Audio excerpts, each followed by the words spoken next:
My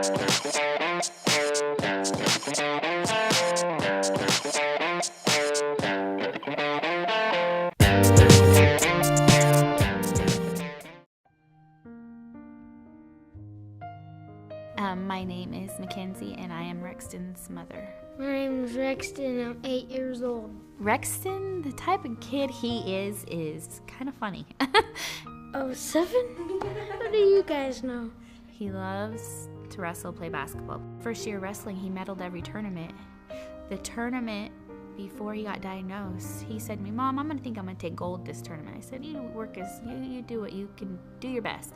Went into gold that tournament. We had noticed when we were going to his wrestling practices and he was having troubles with his warm-up routines and stuff like that. I couldn't breathe when I was running and stuff. His dad was a little bit hard on him at first and was like, "Oh, come on, you've never done this. Are you sure, you're just not trying to get out of it?" And he's like, "No, Dad, it really is bothering me. It hurts.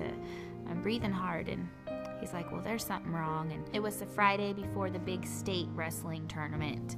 And we went in and they took blood, lots of blood from him. They called us and they said that I couldn't wrestle because my counts were too low.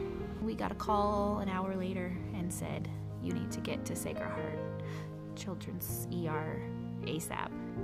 His levels, his white blood count is horrid." And we're like, "Oh, okay." And at that point, we didn't know what we were looking at, what was going to happen. That meant nothing to me at the time. By the next day, probably by noon, we knew that he was diagnosed with leukemia.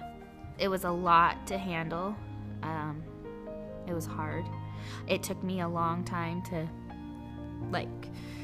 I still get upset when I talk about it. That day I'll never forget in my mind, because he was ready to go to his state wrestling and the doctor's like, "No, sorry bud, you can't." And that was just that was heartbreaking for him because his brother was a wrestler too and they were in it together. So when he first started receiving blood, which in the beginning was quite frequently, probably every few days. If you don't have, if your counts are low, really low, they have to give you more blood and it takes an hour or 2 hours. He'd be freezing in the hospital. And then when it was time to get, his blood, his color would come back, his cheeks would be rosy pink, and he would just be a totally different kid. I felt better when I got that blood. It's just not kids or people that are in accidents like you had mentioned, that need blood. It's cancer patients and cancer kids need it too. And I don't think a lot of people know that. It's sad I got through it, and you can too.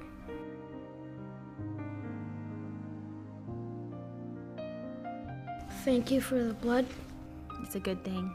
It means a lot. It's important to me and my family, especially now.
Is that really so much harder than just putting it in the trash? Now that the weather's nice, you gotta remember to pick up after yourself. Keep Earth cleaner than your angels.